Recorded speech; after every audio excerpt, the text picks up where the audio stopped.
নমস্কার। আজ বিহার ভোটের ফলাফল প্রকাশ হয়েছে এবং আমি বলবো যে বিহার ভোটের ফলাফলটা এখন অতীত। বিজেপি এনডিএ ড্যাং ড্যাং করে জিতে গেছে, 200 ক্রস করে ফেলছে। এখন নেক্সট যে ইমিডিয়েট কোয়েশ্চেনটা, সেটাই বরং সবচেয়ে বড় বাস্তব এবং পশ্চিমবঙ্গের মানুষের কাছে সেটা বাস্তব, কারণ তারা সবাই জানতে চান যে বিহার তো হলো, এই বিহার ভোটের প্রভাব পশ্চিমবঙ্গের রাজনীতিতে কতটা পড়বে। তার কারণ 6 মাসের মধ্যেই পশ্চিমবঙ্গে ভোট। বিহারের যে বিপুল সাফল্য এনডিএ বা বিজেপি পেয়েছে, তার একটা ইমিডিয়েট ইম্প্যাক্ট বাংলায় করতে পারে বলে অনেকেই ধরে নিচ্ছেন এবং খুব স্বাভাবিক কারণে যে কোনো রাজনৈতিক দলই তা করতো। বিজেপিও বলতে শুরু করে দিয়েছে যে বাংলায় এর প্রভাব পড়তে চলেছে এবং অঙ্গ আর কলিঙ্গ অর্থাৎ বিহার এবং উড়িষ্যা অলরেডি আমরা দখল করে ফেলেছি। এবার বঙ্গের পালা, মানে এবার পশ্চিমবঙ্গ।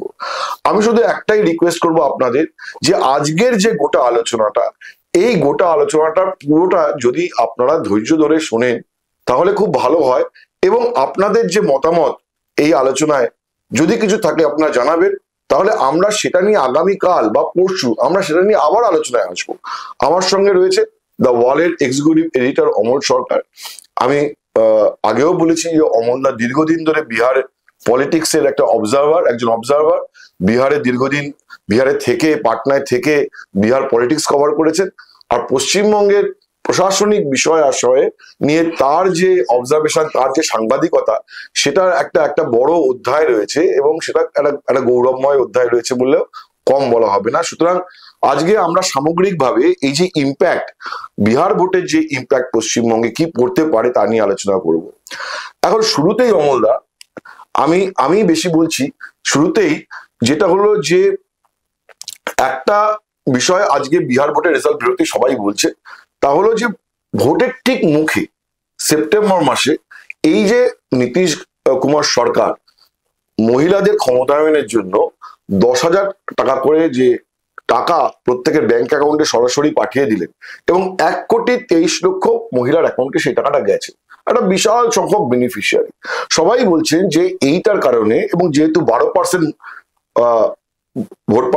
ভোটদান বেড়েছে মহিলাদের, তার ফলে এই মহিলা ভোটের কারণেই বিজেপি এবং এনডিএ সুইপ করেছে, এটা বলছে।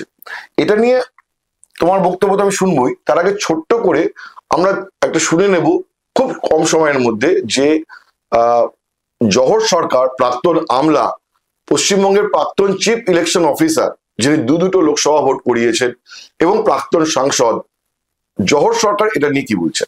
ইলেকশনের মানে আগ মুহূর্তে একটা নতুন স্কিম এনে 10,000 টাকা না 15,000 টাকা মহিলাদের হাতে তুলে দিয়ে ওরা জিতে যাচ্ছে। বিহার যতখানি রাজনৈতিকভাবে সচেতন, বাংলা কিন্তু তার দ্বিগুণ থেকে 3 গুণ বেশি। আমাদের জহরদার কথা শুনলাম, এবার আপনি বলুন। আমরা সদ্য মহিলাদের বিশ্বকাপ ক্রিকেট জয় করেছি, ভারত জয়ী হয়েছে। বিহারের ভোটের ফলাফলকে আমি বলছি যে ভারতের নির্বাচনে মহিলাদের মানে উইমেন্স কাপ তারা জিতলো। বিহার ভোটের রেজাল্টে বোঝা যাচ্ছে যে ভারতবর্ষের নারীর স্বাভিমান তৈরি হয়েছে, যে we can change and we can retain. আমরা বদলে দিতে পারি, আমরা কাউকে রাখতে পারি। বিহারের ক্ষেত্রে যেটা সবাই আলোচনা করছে, এটা ডেফিনেটলি বড় একটা ফ্যাক্টর যে 10,000 টাকা করে তারা অ্যাকাউন্টে পেয়েছে এবং সেটা অনেক বেশি এফেক্টিভ হয়েছে, ভোটের আগে পেয়েছে, এটা ঠিক। আরো একটা বড় পয়েন্ট আছে, সেটা হচ্ছে যে নীতিশ কুমার যে মদ নিষিদ্ধ করেছেন, এইটা নিয়েও কিন্তু বিহারে একটা পোলারাইজেশন আছে, সেটা হচ্ছে নারী আর পুরুষের পোলারাইজেশন। এবারে মহাগঠবন্ধন তেজস্বী যে ইস্তাহার করেছে, তাতেও একটা ইকোনমিক ফ্যাক্টর দেখিয়েছে যে পার্সি জাতি বলে একটা জাতি আছে, 1% অফ দি বিহার পপুলেশন, কিন্তু অনেকগুলো আসনে তাদের ভোটের একটা ফ্যাক্টর আছে। বলেছে যে এরা এই যে দেশি মদ বিক্রি করে, এরা তৈরি করে, বিক্রি করে, এর সঙ্গে কয়েক লাখ পরিবার মানে যুক্ত। ফলে গঠবন্ধন ক্ষমতায় এলে পরে এই দেশি মদের ব্যাপারটা চালু করে দেবে, অর্থাৎ রেভিনিউ লস যেটা হচ্ছে তার খানিকটা সরকারের ঘরে ফিরবে এবং এদের উপার্জন বাড়বে। আমার নিজের মনে হচ্ছে যে বিহারে, আমি এই নীতিশ কুমারের পরেও আমি গেছি, আমি দেখেছি যে বিহার সোসাইটির মধ্যে, কারণ এই যে মদ খেয়ে এসে অত্যাচার করা, অনাচার করা, এই যে ব্যাপারটা, এটা ঠিক যে বিষ মদে মৃত্যু হচ্ছে, পুরোপুরি নির্মূল করা যায়নি, কখনো যায় না। এটা আমাদের এত নিরাপত্তা বেড়েছে, তারপরও আরডিএক্সও পাচার হচ্ছে, হেরোইনও ঢুকছে, কিন্তু কমে গেছে আগের তুলনায়। এটাও একটা বড় ফ্যাক্টর যে, এবং মহিলারা তারা এই যে তারা টাকা পাচ্ছেন, তারা পরিবারের ডিসিশন নিচ্ছে যে আমি এইটা করবো, আমি ওইটা আমি করবো। আমার আলোচনার বিষয়বস্তু অমলদা ফোকাস যে এই 10,000 টাকা যে বিহারে যারা গেম চেঞ্জার হয়েছে বলছে, ওয়েস্ট বেঙ্গলের রেসপেক্টে এটাকে যদি আমরা দেখি, ওয়েস্ট বেঙ্গলে তো এমনিতে টাকার অঙ্ক যদি আমরা বলি তাহলে মানে ওয়েস্ট বেঙ্গলের টাকার অঙ্কটা মানে বিহারে 10,000, এখানে সাধারণ পরিবারের যারা তারা 12,000, কারণ মাসে 1,000 টাকা করে, প্লাস হচ্ছে যে তপশিলি জাতি উপজাতি তাদেরটা যদি আমরা ধরি তাহলে 14 প্লাস মানে বছরে 14,400 টাকা করে তারা পায়। 14,400 টাকা করে তারা পাচ্ছেন, এবং মান্থলি এই যে পাচ্ছেন এটার একটা সুবিধে আছে। 10,000 টাকা একবারে পেলে পরে অনেক সময় হয় কি যে আমি এককালীন কোনো একটা কিছু খরচা করে ফেললাম, কিন্তু আমি যদি একটা সিস্টেমেটিক্যালি একটা টাকা পাই তাহলে আমি, যেমন আমি যেগুলো জানি, আমার পরিচিত মহিলারা কেউ ছেলের অঙ্ক টিচারের টিউশন ফি মেটাচ্ছেন, কেউ ইলেকট্রিক বিল মেটাচ্ছেন, কেউ অন্য কোনো কারণে ঋণ নিয়েছেন, মান্থলি একটা টাকা দিতে হয় সেখান থেকে দিচ্ছেন। এই যে তারা যে কন্ট্রিবিউট করছে পরিবারে, এবং এর ফলে কি হচ্ছে, সেও কিন্তু পরিবারে তার একটা সিদ্ধান্ত দেওয়ার জায়গাও এসছে। এই যে ইকোনমিক লিবার্টি, এই যে ইকোনমিক এম্পাওয়ারমেন্ট, এটা থেকে পরিবারের এম্পাওয়ারমেন্ট হচ্ছে, সেখান থেকে সোশ্যাল এম্পাওয়ারমেন্ট হচ্ছে, যে কারণে আমি বলছি যে ভারতবর্ষের নারীর স্বাভিমান তৈরি না, হচ্ছে। কিন্তু আমার যেটা বক্তব্য দেখো অমলদা, সেটা হচ্ছে যে তার মানে কি বিহারে এই যে 10,000 টাকা দেওয়ার ফলে পশ্চিমবঙ্গে কি বিজেপি কোনো বাড়তি সুবিধা মানে অ্যাডভান্টেজ? না, প্রথমত এইটা বিজেপির প্রোগ্রাম নয়, বিজেপি ওই সরকারের সঙ্গী। সবাই জানে যে বিহারে এই ব্যাপারটা হচ্ছে নীতিশ কুমারের ক্রেডিট। সবচেয়ে বড় কথা হচ্ছে যে এই যে মহিলাদের টাকা দেওয়াটা ভারতবর্ষের রাজনীতিতে পশ্চিমবঙ্গে প্রথম পায়োনিয়ার হচ্ছেন মমতা বন্দ্যোপাধ্যায়। একদম ঠিক। এবং মমতা বন্দ্যোপাধ্যায় এই যে দেওয়ার ক্ষেত্রে যে ক্রেডিবিলিটি এস্টাবলিশ করে ফেলেছেন অমলদা, দেখো বিহারে তেজস্বী যাদবও বলেছিল 30,000 টাকা করে দেবেন, কিন্তু নীতিশ কুমার দিয়ে ফেলেছেন, ফলে Nitish Kumar already establish the credibility. তারপরে তেজস্বী যে 30,000 টাকা বললেও সেটা কিন্তু লুব্ধ করতে পারেনি। ফলে পশ্চিমবঙ্গের রাজনীতিতেও আজকে যখন মমতা বন্দ্যোপাধ্যায় যাই দিন না কেন 12,000 টাকা বা 14,400 টাকা তিনি দিয়ে ফেলেছেন, একটা 4 বছর ধরে লাগাতার দিয়ে একটা প্র্যাকটিস তৈরি করে, হ্যাঁ নিশ্চয়ই ক্রেডিবিলিটি এস্টাবলিশ করেছেন। এবার তোমার কি মনে হয় যে বিজেপি এসে যদি টাকার অঙ্ক বাড়ানোর কথা বলে, সেইটা বলে কি বিজেপি কোনো বেনিফিট পেতে পারে? না, প্রথমত হচ্ছে যে বিহারে যে ইয়েটা হয়েছে, এইটা বিহারেও আমি যেটা আমার বন্ধু বান্ধবদের কাছ থেকে যেটা জেনেছি, যে ওইটা নীতিশ কুমারের ক্রেডিট, ওটাকে কেউ বিজেপির ইয়ে হিসেবে ধরছে না ওটাকে, বরং বিজেপি ওটাকে ইউজ করেছে, নীতিশ কুমারের ক্রেডিট। এখন অন্যান্য রাজ্য যেগুলো বিজেপি শাসিত রাজ্য, সেইখানে কিন্তু বিজেপি এখনো পর্যন্ত এই ধরনের কোনো স্কিমকে বাংলার এই যে মানে আমাদের কি বলে লক্ষ্মীর ভান্ডারের মতো পপুলার করতে পারেনি। যে এটা নীতিশ কুমারের স্কিম, এটা মমতা ব্যানার্জির স্কিম, কিন্তু এটা নরেন্দ্র মোদীর পার্টি স্কিম। এই দেখুন আমাদের সরকার এই যে ইয়ে করছে, এখনো পর্যন্ত এরকম কোনো আলোচনায় নেই। ফলে বিশ্বাসযোগ্যতা অর্জন করতে হলে একটা মডেল লাগে, যে দেখুন আমি এই এতগুলো রাজ্যে কিন্তু এইভাবে মানে একটা সাকসেস স্টোরি। বিজেপি দিল্লিতে করেছে, মহারাষ্ট্রে করেছে, দিল্লিতে তারা সবে এসছে, উড়িষ্যায় করেছে। দিল্লিতে সত্যি কথা বলতে কি আপের দুর্নীতিটা অনেক বড় ইস্যু হয়ে গেছে, নাহলে আপও কিন্তু সার্ভিস যথেষ্ট দিয়েছে, তারাও টাকা পয়সা প্রচুর দেওয়ার কথা বলেছিল, কিন্তু ফাইনালি আপকে মানুষ বদলে বিজেপিকে এনেছে। না, এটা তার মানে তুমিও বিশ্বাস করো যে বিহারে 10,000 টাকা করে দিলেও, যেটা যে গেম চেঞ্জার হলেও পশ্চিমবঙ্গে বিজেপির জন্য এটা ইজি না, এটা হবে না তো। তার কারণ হচ্ছে যে এখানে তো একটা এস্টাবলিশ ভোট ব্যাংক তৈরি হয়ে আছে, এবং তারা বেনিফিশিয়ারি গ্রুপ তৈরি হয়ে আছে, তারা নানান ধরনের ইয়ে। ফলে মানুষ এই ঝুঁকিও নিতে চাইবে না যে আমি সত্যি কিছু পাবো কিনা। মানে বিজেপি তো কোনো ক্রেডিট তৈরি করেনি এখনো পর্যন্ত এই খাতে, কিন্তু মমতা ব্যানার্জি একটা মানে তার একটা বিশ্বাসযোগ্যতা তৈরি করে। আর একটা জিনিস অমলদা যেটা খুব সিগনিফিকেন্ট বলে আমার মনে হয়, যে কারণে আমি বারবার করে বলছি যে দর্শকদেরও যে আপনারা ওপিনিয়ন জানাবেন, সেটা হচ্ছে যে মমতা বন্দ্যোপাধ্যায় যেমন এই মহিলাদের ব্যাংক অ্যাকাউন্টে টাকা দেওয়ার ক্ষেত্রে পায়োনিয়ার, তেমনি একমাত্র স্টেট ওয়েস্ট বেঙ্গল সেন্ট্রাল গভর্নমেন্টের কোনো সাহায্য ছাড়া যে বাংলার বাড়ি 28 লক্ষ পরিবার তাদেরকে বাড়ি বানানোর জন্য 2 কিস্তিতে 1,20,000 টাকা করে দিচ্ছে, হুইচ ইজ হিউজ। এবং 28 লাখ পরিবার মানে হচ্ছে যদি 4 জন করেও এক একটি পরিবারে থাকে, তার মানে প্রায় 1,12,00,000 মানুষ। তো তার মানে লক্ষ্মীর ভান্ডারের 2 কোটির উপরে বেনিফিশিয়ারি, প্লাস একটা হিউজ বেনিফিশিয়ারি যেটা হচ্ছে বাংলার বাড়ির ক্ষেত্রে তৈরি হচ্ছে। তার ফলে এইটাকে বিজেপির কাছে একটা কম চ্যালেঞ্জের জায়গা বলে মনে হয়? না না, অনেক বড় চ্যালেঞ্জ। তার কারণ কি, এই যে ভোট ব্যাংকও কিন্তু একটা প্রাচীরের মতন, একটা প্রাচীর ধীরে ধীরে ধীরে ধীরে তৈরি হয়। সেটাকে ভাঙা যায় না তা আমি বলবো না, কিন্তু রাতারাতি ভাঙা যায় না। কারণ এই প্রাচীরটা কিন্তু মানে গত 5 বছরে অনেক বেশি মজবুত হয়ে গেছে। বিভিন্ন আমরা যদি ইন বিটুইন ইলেকশন গুলোও দেখি, সেখানেও আমরা দেখতে পাচ্ছি। কারণ প্রতিদ্বন্দ্বী যারা ন্যাশনাল লেভেলে, যেমন বিজেপি, তেমনি আমি কংগ্রেসকে বাদ দিচ্ছি, বামপন্থীদের তো একটা সাংগঠনিক শক্তি আছে, তারাও কিন্তু কোনোভাবেই এই প্রাচীরটাকে ভাঙতে পারছে না। তার কারণ হচ্ছে এখন মানুষের মধ্যে, বিশেষ করে পশ্চিমবঙ্গের গরিব মানুষদের মধ্যে এই জায়গাটা একটা তৈরি হয়েছে যে শি ইজ সেভিয়ার। হ্যাঁ, এবং উনি যেটা বলেছেন এটা আমরা পাবো। এটার মধ্যে এই জায়গাতে কোনো দোলাচল নেই। দোলাচলটা যদি থাকতো তাহলে হয়তো বিজেপি খানিকটা মানে সুবিধা করলেও করতে পারতো বা এটাকে ইস্যু করতে পারতো। কিন্তু এখনো পর্যন্ত এই জায়গাতে, এবং আমি দর্শকদের উদ্দেশ্যে বলতে চাই, বাজেট অ্যানালিসিস যদি আমরা করি তাহলে দেখা যাচ্ছে যে সোশ্যাল সেক্টরে ওয়েস্ট বেঙ্গলে যে টোটাল বাজেটটা, সেটা percentage of expenditure in social sector highest in মানে ইন্ডিয়া। এবং এটা খুব বামপন্থীদের শিক্ষণীয় যে তারা 34 বছর সরকার চালিয়েছে, তারা যত টাকা খরচা করেছে সোশ্যাল সেক্টরে বাজেটের, টোটাল বাজেটের, তার তুলনায় মমতা ব্যানার্জি প্রায় মানে ডাবল খরচ করছে সোশ্যাল সেক্টর। এখন এগুলো নিয়ে বিতর্ক হতে পারে যে গরিব মানুষকে টাকা বিলিয়ে কি হবে, কিন্তু গরিব মানুষ তো টাকাটা বালিশের তলায় রেখে দেয় না, টাকাটা তো পাড়ার দোকানে, মুদি দোকানে গিয়ে চাল ডাল ইকোনমিতে এক্স্যাক্টলি। ফলে ইকোনমির কোনো ওই রকম নির্দিষ্ট ফর্ম নেই যে সবাইকেই চাকরি করতে হবে, সকাল 10টায় মাছের ঝোল ভাত খেয়ে ছুটলাম, ট্রেনে করলাম, আবার বিকেল 6টায় ফিরে আসলাম, ব্যাপারটা এরকম নয়। ফলে একটা রুরাল ইকোনমিও কিন্তু তৈরি হয়েছে। ঠিক, অমলদা, এইটা তো আমাদের মোটামুটি ভাবে বোঝা গেল।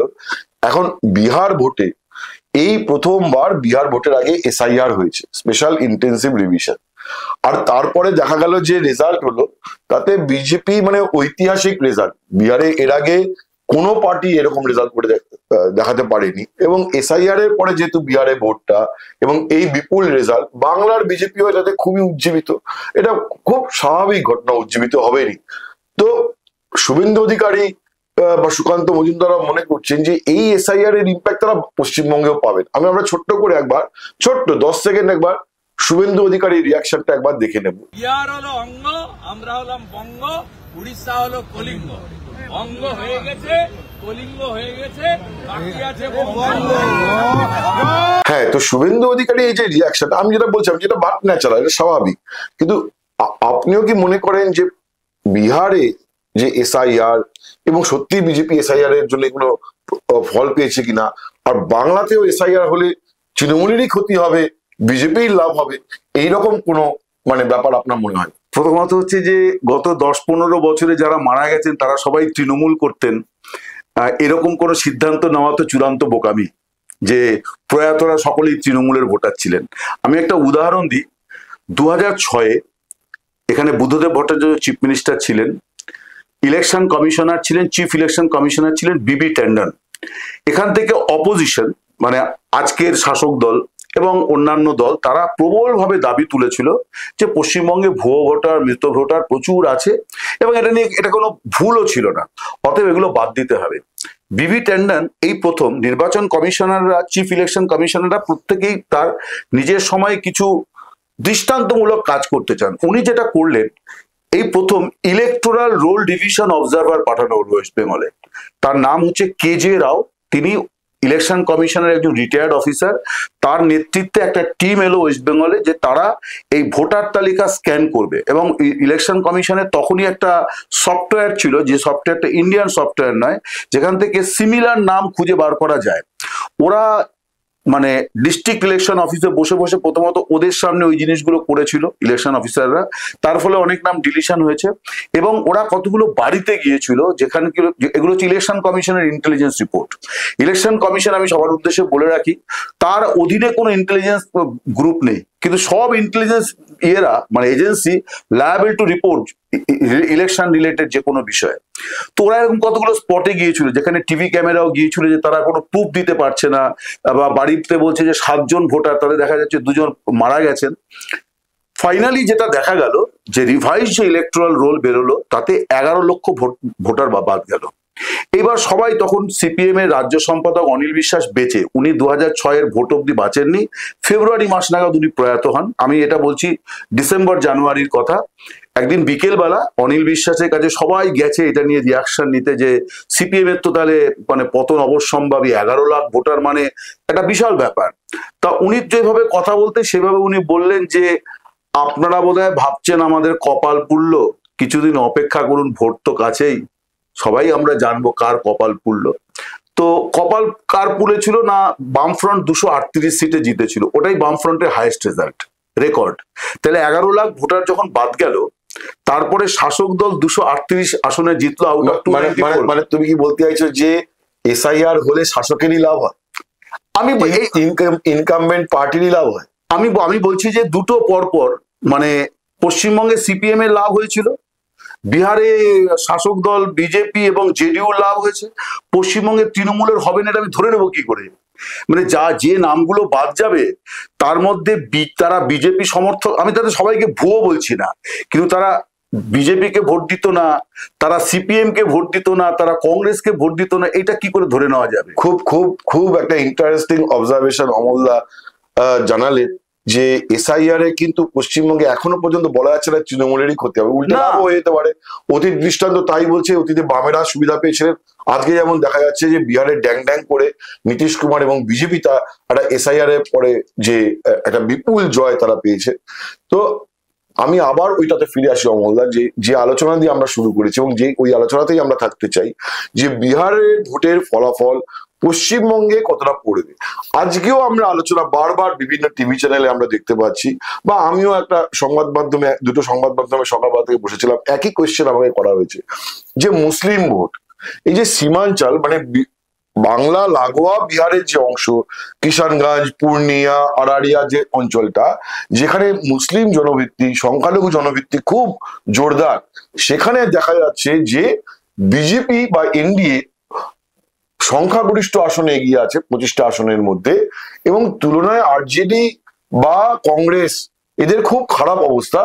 আর মিম, অল ইন্ডিয়া মুসলিম ইত্তেহাদুল মুসলিমিন মানে আসাদউদ্দিন ওয়েসির পার্টি, তারা 5টি আসনে এগিয়ে আছে, এটা দেখা যাচ্ছে। তো সবাই বলতে শুরু করেছে যে এই যে বাংলার বর্ডারে যদি আজকে মিম এই ইম্প্যাক্ট তৈরি করতে পারে, তাহলে পশ্চিমবঙ্গেও তো তাহলে এরকম ভাবে তৃণমূলের ভোট বাক্সে থাবা বসিয়ে দেবে মিম। 2020-তে বিহারের যে লাস্ট ইলেকশন, মিম 6টা আসন জিতেছিল ওই এলাকাতেই, ঠিক ওই জায়গাতেই জিতেছে। এটা আমি বলতে চাইছিলাম না, আমি চাইছিলাম তুমিই বলো। হ্যাঁ, মানে এইটা মানে এই নয় যে মিম বিহারে চলে এসছে মানে বাংলায় ঢুকে গেল।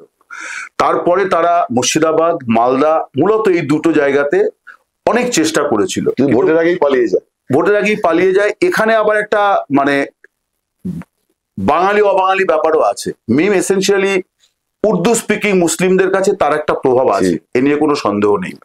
কিন্তু পশ্চিমবঙ্গে এসে তারা অনেকভাবে, এবং মিমের কিন্তু প্রচুর টাকা আছে, টাকার সোর্সটা আমি বলতে পারবো না, অনেকে বলে যে বিজেপির টাকাটাই ওর হাত দিয়ে খরচা হয়, এটার একটা ইলেকট্রাল অভিযোগ আছে, অনেক বড় বড় বিখ্যাত ব্যক্তিরা তাই বলেছেন।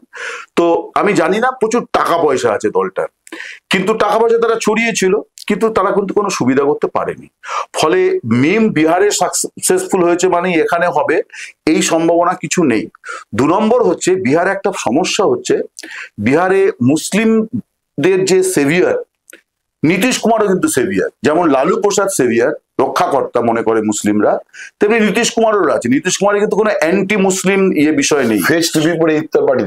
শুধু তাই নয়, এগুলো তো কানেক্টিং, এগুলো তো পলিটিক্যাল ইয়েতে কানেক্টিং, এগুলো মমতা ব্যানার্জি করলে পরে অনেক বেশি অভিযোগ হয়েছে, কিন্তু একটা কমিউনিটিকে যদি অ্যাড্রেস করতে হয়, আমি যদি অরুণাচলে গিয়ে অরুণাচলী পোশাক পরে তাদেরকে করি, আমি একটা রিলিজিয়াস ফাংশনে রিলিজিয়াস পোশাক পরলে আমার অন্যায়টা কি? আমি তো তার মানে তো এই না যে আমি ধর্মান্তরিত হলাম, ঠিক, এটার তো কোনো মানে নেই। এটা তো বিহারের ওরা রাজনৈতিক বাস্তবতা মেনে লালু প্রসাদও পড়েন, নীতিশ কুমারও পড়েন, এবং এই দুজন সামাজিক ন্যায় রাজনীতি করা নেতা দুজনেই কিন্তু মুসলিমদের রক্ষাকর্তা হিসেবে আছে। পশ্চিমবঙ্গে একজন আছেন, ঠিক, পলিটিক্যাল পার্টি পার্সোনালিটি যদি বলা হয় তাহলে একজন আছেন। কারণ আজকের ভোটের ফলাফলের পরে বিজেপি যেটা বলতে শুরু করেছে, এর আগে এক্সিট পোলে টুডেস চাণক্য দেখিয়েছিল যে বিজেপি 12 থেকে 15% মুসলিম ভোট পেতে পারে, মানে এনডিএ। এখন কথা হচ্ছে যে বিহারে মুসলিমদের কাছে এনডিএ ক্ষমতা থাকলেও একটা সেফটি ভালভ আছে, যেটা তুমি বললে নীতিশ কুমার, ইভেন রামবিলাস পাসওয়ানের পার্টি, একদম এরা সেফটি ভালভ। কিন্তু পশ্চিমবঙ্গে বিজেপির সঙ্গে এই কোনো সেফটি ভালভ নেই। ফলে পশ্চিমবঙ্গের ক্ষেত্রে যে এটা এই ডাইনামিক্সটাই কমপ্লিটলি ডিফারেন্ট। পশ্চিমবঙ্গে যদি বিজেপিকে ঠেকাতে মুসলিমদের কাছে একমাত্র আশ্রয়স্থল হচ্ছে মমতা বন্দ্যোপাধ্যায়, তৃণমূল প্রমাণিত। এবং সেটা 2021 সালের ভোটের আমি উদাহরণ দিয়ে বলি অমলদা, 2021 সালের ভোটে নওশাদ সিদ্দিকীর আইএসএফ সংগ্রামপুর, ক্যানিং, উলুবেড়িয়া এইসব অঞ্চলে সভা সমিতিতে ঢেলে মানুষ এসেছিলেন, কিন্তু তারা ভোট বাক্স পর্যন্ত যাননি। তার কারণ ভোট দেওয়ার সময়তেই তাদের মনে হয়েছিল যে এই ভোট ভাগাভাগি সুবিধা বোধহয় বিজেপি পেয়ে যাবে এবং তৃণমূলের ক্ষতি হবে। ফলে এই যে সেকুলার ভোটের জায়গাটা, এটা কিন্তু কনসোলিডেট করে গেছিল তৃণমূলের কাছে। এক্স্যাক্টলি। আজকে এখনো পর্যন্ত সেইটা ভাগাভাগির কোনো ছবি এখনো পর্যন্ত কিন্তু নেই, দেখা যাচ্ছে না। ফলে এখানেও কিন্তু বিহারের সঙ্গে পশ্চিমবঙ্গকে মেলালে বা সীমাঞ্চলের ফলাফলের সঙ্গে পশ্চিমবঙ্গকে মেলানোটা কতটা যুক্তিযুক্ত হবে, কতটা সঙ্গত হবে, সেটা কিন্তু ভাববার বিষয়। থার্ড যে পয়েন্টটা নিয়ে অমলদা, বা ফোর্থ পয়েন্টটা নিয়ে যেটা আমরা আলোচনা করতে চাই অমলদা, সেটা হচ্ছে যে বিহারে বিজেপি সাকসেস পেয়েছে, হিন্দি বলয় পার্টিরই সাফল্য। কিন্তু বারবার পশ্চিমবঙ্গে যেটা হয় যে বিজেপির বিরুদ্ধে খুব কৌশলগতভাবে তৃণমূল যেটা করেছে, সেটা হচ্ছে যে বিজেপি বহিরাগত পার্টি, একটা হিন্দি বলয়ের পার্টি, তারা আধিপত্যবাদ নিয়ে বাংলা দখল করতে এসেছে। তারা বাংলার যে উদার ধর্মনিরপেক্ষ পরিবেশ সম্পর্কে, সংস্কৃতি সম্পর্কে তারা জানে না। সুতরাং এই প্রচারটা তারা করেছে। এবং তুমি দেখো তৃণমূলের গত 2 বা 3টে ভোটের যে প্রচার, যে বাঙালি মেয়েকেই চায়, তো বাংলার গর্ব মমতা, বিজেপি বহিরাগত জমিদার, তো এই যে ন্যারেটিভটা তৃণমূল যে সযত্নে তৈরি করার চেষ্টা করেছে এবং বারবার বিজেপিকে দাগিয়ে দিয়েছে যে বহিরাগত এবং হিন্দি বলয় পার্টি হিসাবে। ইনস্পাইট অফ দ্যাট পশ্চিমবঙ্গে বিজেপি কিন্তু 38% ভোটটা অলরেডি পেয়ে গেছে। এই 38% ভোট কিন্তু একটা হিউজ ভোট, এর মধ্যে মেজরিটি বাঙালি। তার মানে হচ্ছে তৃণমূলের এত প্রচার সত্ত্বেও বাঙালিরা কিন্তু বিজেপিকে ভোট দিচ্ছে, কিন্তু একটা গ্যাপ তাও রয়ে গেছে। এখন এই গ্যাপটাও কি একটা চ্যালেঞ্জ না বিজেপির কাছে? হ্যাঁ, মানে এই যে ইস্যুটা তো বিজেপির ভেতর থেকেই প্রথম উঠেছে। 2021-এর পরাজয়ের পর এই ওয়ালকে ইন্টারভিউতে দিলীপ ঘোষ এই বিষয়টা বলেছিলেন যে কেন আমরা হলাম না, এত হিন্দিভাষী লোককে দিয়ে একটা পশ্চিমবঙ্গের মতো রাজ্যে মানে মানুষের কাছে পৌঁছানো যায় না। অভিজিৎ গাঙ্গুলি, যিনি মমতা বন্দ্যোপাধ্যায় সম্পর্কে অনেক রকম অবজেকশনেবল কথাই বলেছেন, আমি বলবো এমনকি বিচারপতি থাকাকালীনও, তিনিও কিন্তু এই প্রশ্ন তুলেছে। ফলে বিজেপির অভ্যন্তরে এই প্রশ্নটা আছে যে আমরা ঠিক বাঙালিকে যেভাবে রাজনৈতিকভাবে সম্ভাষণ করা দরকার সেইটা আমাদের নেই। বৃহত্তর বাঙালি এর মধ্যে যেটা আছে, একটা বামপন্থী বিষয় আছে। ঠিক, এটা যেমন মমতা ব্যানার্জিকে অনেকে বলে, যখন উনি মানে বিরোধী নেত্রী ছিলেন তখন অনেকে বলতেন যে ওনার রাজনীতি হচ্ছে অতি বাম রাজনীতি, মানে এই যে মানে আমি কিছু তোয়াক্কা করবো না, আমি এগিয়ে যাব। এখন বাঙালির যে রাজনৈতিক মানে আমরা যদি স্বাধীনতার পরবর্তী দেখি, তাহলে কংগ্রেসের মধ্যে একটা বাম ধারা ছিল, তারপরে বামপন্থীরা দীর্ঘদিন শাসন করেছে, তৃণমূল সেই ধারাবাহিকতার মধ্য দিয়ে তৈরি হয়েছে, তার মধ্যে একটা বাম ঘরানা আছে। যে কারণে বামপন্থী দলগুলি যারা সিপিএম বা বামফ্রন্টের বাইরে যারা আছে, তাদের মধ্যেও কিন্তু একটা তৃণমূলের সঙ্গে রাজনৈতিক তারা ফিল করে। হ্যাঁ, তৃণমূলের সরকারের বিরুদ্ধে যে দুর্নীতির অভিযোগ বা এগুলো দিয়ে তাদের বিরক্তি আছে। এখানে আমারও একটা অবজারভেশন আছে অমলদা, যে বাংলায় শিক্ষা সংস্কৃতি জগৎ এটা বরাবরই বামেদের সাথে আমরা জুড়ে থাকতে দেখেছি, অন্তত আমার শৈশবকালে বা কৈশোরকালে জুড়ে থাকতে দেখেছি। মমতা বন্দ্যোপাধ্যায় কিন্তু খুব ধারাবাহিকভাবে এবং সুকৌশলে এই যে বাংলায় কবি, সাহিত্যিক, শিল্পী, সিনেমার অভিনেতা, অভিনেত্রী সবাইকে নিয়ে কিন্তু একটা বাংলা সংস্কৃতির সঙ্গে নিজেকে সম্পৃক্ত করে তোলার একটা চেষ্টা। মহাশ্বেতা দেবী তো মানে তার যে মানে উনি যে মমতা বন্দ্যোপাধ্যায় খুব ঘনিষ্ঠ হয়েছিলেন, এবার মহাশ্বেতা দেবীর রাজনীতিতে তো আমরা সবাই জানি তার লেখার মধ্যেই তার বামপন্থা রয়েছে। এক্স্যাক্টলি। তো এইটা কিন্তু সযত্নে মমতা বন্দ্যোপাধ্যায় করেছিলেন। তিনিও বুঝেছিলেন যে পশ্চিমবঙ্গকে সাংস্কৃতিক দিক থেকে আমি যদি আপন করে, এদেরকে যদি আমি আপন করে না নিতে পারি, তাহলে আমার বৃহত্তর গ্রহণযোগ্যতাও একদম অন্তত আরবান সেন্টার গুলোতে বাড়বে না। তো এইখানে একটা বিষয়, এবং একটা ছোট্ট উদাহরণ দিই, 2021 সালের ভোটে জেপি নাড্ডা, তৎকালীন বিজেপি সভাপতি, এখনো উনি বিজেপি সভাপতি, বিজেপি তাকে প্রচারে পাঠিয়েছিল পুরুলিয়াতে। আমার মনে আছে পুরুলিয়ার বা বাঁকুড়ায় জেপি নাড্ডার যে রোড শো, কোনো লোক নেই। পরের দিন বিজেপি পাঠায় ওই পশ্চিমাঞ্চলে দুজন লোককে, মিঠুন চক্রবর্তী এবং দিলীপ ঘোষ। দেখা যায় যে দুজনের যে রোড শোতে উপচে পড়ছে মানুষ, কারণ দুজনেই বাঙালি। তো এই বাংলা এবং বাঙালি কানেক্টটা বিজেপির কাছে কিন্তু এখনো পর্যন্ত একটা বড় নিশ্চয়ই এখন চ্যালেঞ্জ।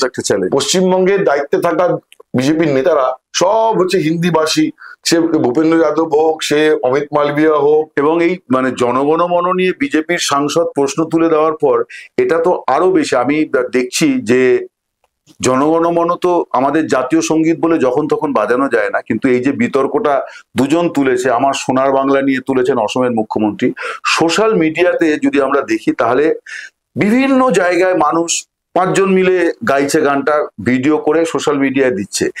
এই যে গানটা বাজানো এবং নিজেরা গান গিয়ে ভিডিও করে, এটা কিন্তু একটা প্রতিবাদ। এটা কিন্তু একটা এটার মধ্যে তো একটা রাজনৈতিক লাইন টানা যায় যে এই লোকগুলো তার মানে বিজেপিকে কখনোই গ্রহণ করতে পারছে না। যে তুমি রবি ঠাকুরকে পর্যন্ত টানা আছড়া করেছে, এতদিন জওহরলাল নেহরুকে নিয়ে টানা আছড়া করেছো, নরেন্দ্র মোদী করেছে, ইন্দিরা গান্ধীকে নিয়ে নিত্যদিন তোমরা টানা আছড়া করছো, কিন্তু তোমরা রবি ঠাকুরকেও টাচ করবে বা মানে এই যে ব্যাপারগুলো, এইগুলো কিন্তু বাঙালি সমাজ বাংলায় বিজেপি নেতারা মানে এই ব্যাপারের মধ্যে ঢুকছে না, ওরা ঢুকছে না, কিন্তু এই দলের লোকেরা জবাব দিতে গিয়ে তো অস্বস্তিতে পড়তে হচ্ছে। তবে অমূল্য, আমরা যাই বলি না কেন, এটা তো মানতে হবে যে পশ্চিমবঙ্গের জন্য বিজেপি আজকের দিনে খুব উর্বর জমি একটাই কারণ হচ্ছে তারা অলরেডি 38% ভোট বিজেপি, এবং এই 38% তো 70%-এর যে আর কি, অর্থাৎ 30% মুসলিম ভোট, এটা ধরেই নেওয়া যায় যে তারা কেউ বিজেপিকে ভোট দেয় না। তাহলে রেস্ট 70%-এর উপরে এই 38%-এর সংখ্যাটা ভোটারের সংখ্যা যাই হোক, সেটা কিন্তু 70% অফ দ্য টোটাল মানে টোটাল ভোটারের অংশ। ঠিক। তো আমি বলছি এটাতে বিজেপি কনসিস্টেন্ট হয়ে গেছে। হ্যাঁ নিশ্চয়ই, মানে 2021-এও পেয়েছে 37.something% এবং 2024 লোকসভা ভোটেও পেয়েছে, বলে 38% সিগনিফিকেন্ট ভোট শেয়ার। এখন তার উপরে এই যে বর্তমান তৃণমূল সরকার, 15 বছর হয়ে গেলে একটা সরকারের ন্যাচারাল অ্যান্টি ইনকামবেন্সি তৈরি হয়, এবং এখানে যে দুর্নীতির অভিযোগ রয়েছে, পার্থ চট্টোপাধ্যায় জামিনে মুক্তি পেয়েছেন, যে কথাগুলো উনি বলছেন, লোকের তো খুব উগড়ে উঠছে, আমরা দেখতে পাচ্ছি, ওকে দু চোখেও দেখতে চাইছে না মানুষ। তো এখন কথা হচ্ছে যে এই বিপুল অ্যান্টি ইনকামবেন্সি, এইটার জায়গায় তো বিজেপি, এটা একটা বিজেপির জন্য পজিটিভ জায়গা। বিজেপি এইটাকে কিভাবে কাজে লাগাতে পারে? না, বিজেপির জন্য উর্বর পরিস্থিতি তৈরি হয়েছে, এ নিয়ে কোনো সন্দেহ নেই, কিন্তু একটা কথা আছে যে শুধু চাষ করলেই হবে না, ফসল ঘরে তোলা পর্যন্ত লড়াই করতে হবে এবং ঘরে ফসল আনতে হবে।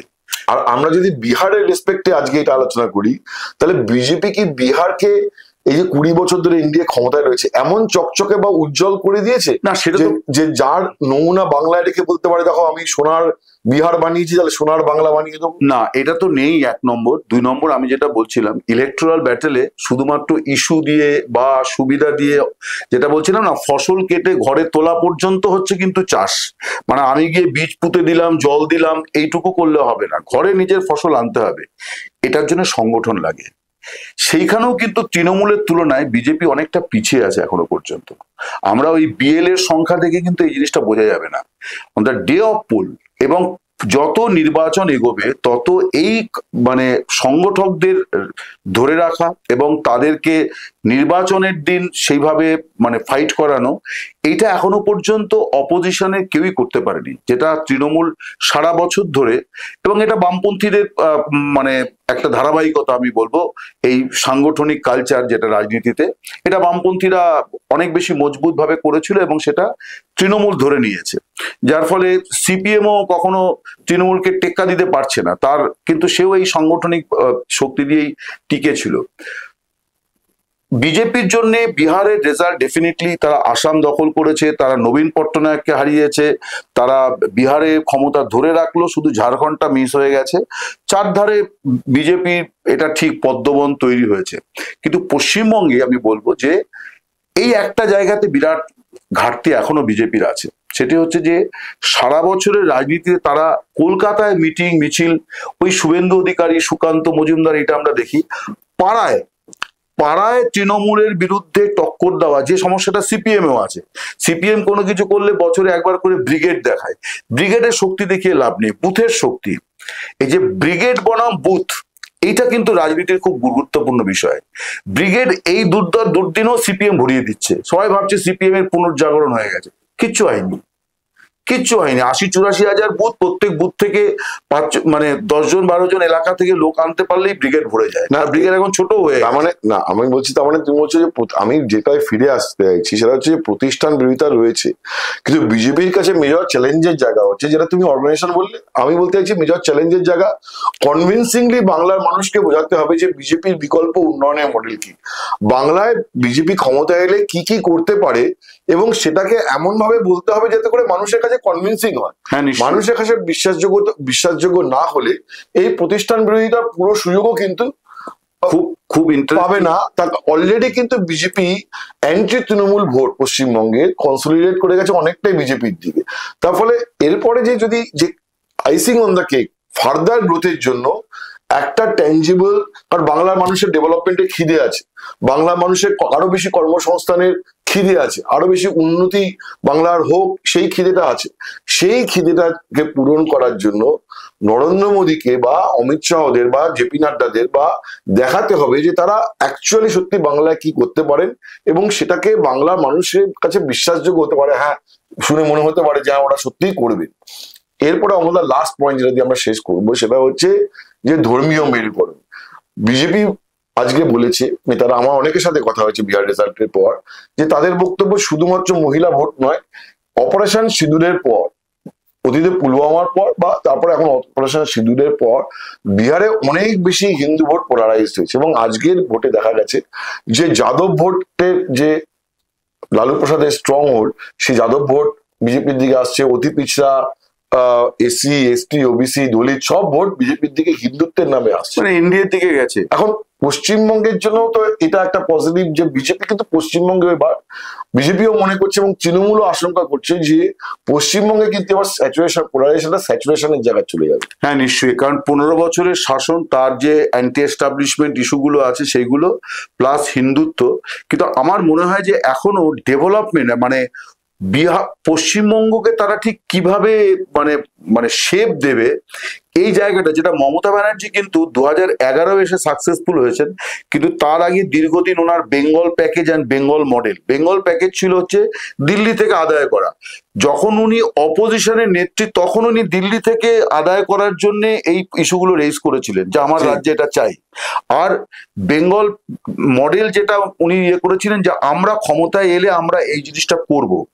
এখনো পর্যন্ত বিজেপির এখানেও একটা বড় ঘাটতি আছে, তারা মনে করছে যে নরেন্দ্র মোদীকে দিয়ে প্রতিশ্রুতি বিলোলেই ব্যাপারটা হয়ে যাবে, কিন্তু একটা কংক্রিট এজেন্ডা যে দেখো আমরা এই হয়েছে পশ্চিমবঙ্গে, আমরা এই করব। যেমন মমতা বন্দ্যোপাধ্যায় 2009 সালে রেলমন্ত্রী হিসাবে পশ্চিমবঙ্গে ঢালাও প্রজেক্ট শুধু অ্যানাউন্স করেননি, তার কাজগুলো কিন্তু শুরু করে দিয়েছিলেন, শিলান্যাস শুরু হয়ে গেছিল, সব কাজকর্ম কিন্তু শুরু হয়ে গেছিল। ফলে মানুষের কাছে একটা ট্যাঞ্জিবল যেটা দেখা গেছিল যে ডেভেলপমেন্টের কাজটা শুরু হয়েছে, এবং সেই কাজটা উনি যখন রেলমন্ত্রী হিসেবে করেছেন বা পশ্চিমবঙ্গের মুখ্যমন্ত্রী হিসেবে ডেফিনেটলি কিছু করবেন।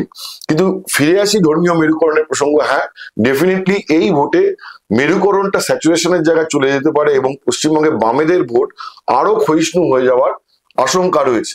তবে এই চুম্বকে গোটা আলোচনাটা মেলালে আমরা যেটা বুঝতে পারি যে বিহারের ভোট এবং পশ্চিমবঙ্গের ভোট এই দুটোর কিন্তু গতিশীলতা বা ডাইনামিজম কিন্তু ডিফারেন্ট। গতবারও 2021 সালে বিধানসভা ভোটের আগে 2020 সালে বিহারে বিজেপি জিতেছিল বা এনডিএ জিতেছিল, এবারও জিতেছে, কিন্তু সেখানে জেতা মানেই যে পশ্চিমবঙ্গে অবধারিতভাবে তার প্রভাব পড়বে তা নয়। তার কারণ ওখানকার পরিস্থিতি একরকম, এখানকার পরিস্থিতি একরকম। তবে হ্যাঁ, বিহারের যে বিপুল জয় তা পশ্চিমবঙ্গে খুব স্বাভাবিকভাবেই বিজেপির নেতা এবং কর্মীদের যে মনোবল যেটা খুব চাঙ্গা করবে এবং তাদের একটা আত্মবিশ্বাস বেড়ে যাবে, তারা অনেক বেশি অক্সিজেন পাবে, যেভাবে আজকে শুভেন্দু অধিকারীরা বলছেন সেটা আমরা দেখেছি। তো সেটা তো ডেফিনেটলি, কিন্তু আবার চ্যালেঞ্জ কি হয়, মানে চ্যালেঞ্জ মোকাবিলার শক্তিও বাড়িয়ে দেয়। ফলে তৃণমূলের জন্যও কিন্তু আবার এটা মানে এই চ্যালেঞ্জ তারা ওভারকাম করবে এই মনোবলও তাদের মধ্যে তৈরি করা অলরেডি শুরু হয়েছে। কারণ আমি যেটা তৃণমূলের শীর্ষ নেতৃত্ব থেকে জানতাম যে বিহারে কি হতে যাচ্ছে এটা তারা জানে, 2 মাস আগে থেকে জানতো। ফলে তারা সেই মতো প্রিপেয়ার করেছে, কিন্তু তারা জানতো যে ওখানে বিজেপি এরাই আসবে, ঠিক। এবং যে কারণে এই হারের দায় নেবে না বলেই সম্ভবত তৃণমূলের কেউ ওখানে প্রচারে বা করতে যায়নি। ঠিক, তারা এটা বুঝেছিল যে আমি ওখানে প্রচার করে ওরা হারবে, তার দায় আমি এখানে নেব কেন, আমি আমার ফেস কেন ওখানে করতে যাব, যে কারণে তৃণমূলের কেউ যায়নি। তো আমার মনে হয় যে মোটামুটি ভাবে সমস্ত বিষয়গুলোকে আমরা টাচ আপন করতে পেরেছি। তবুও আমি আবারও বলবো যে যদি কারো কোনো মতামত থাকে এ ব্যাপারে অবশ্যই শেয়ার করবেন এবং আমরা সেই বিষয় নিয়ে আগামী পর্বে আবার আলোচনায় আসবো। আজ এ পর্যন্তই। নমস্কার, ধন্যবাদ, শুভরাত্রি।